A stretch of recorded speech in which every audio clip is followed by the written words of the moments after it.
జానపదం కొత్త ఆట నేర్చిందా పాపలాంటి లేత పదం పాఠశాలగా కూనలమ్మ జానపదం పల్లె దాటి వచ్చిందా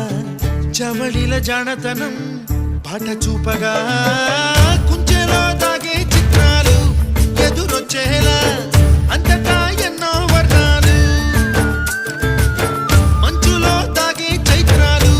బదులిచ్చేలా ఇంతలా ఏవో రాగాలు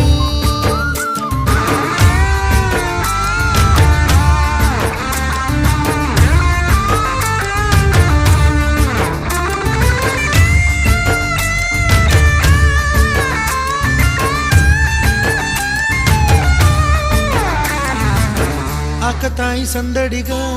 ఆగలేని తొందరగా సాగుతున్న ఈ పయనం ఎంతవరకో రేపు వైపు ముందడుగా లేనిపోని దుందుడుగా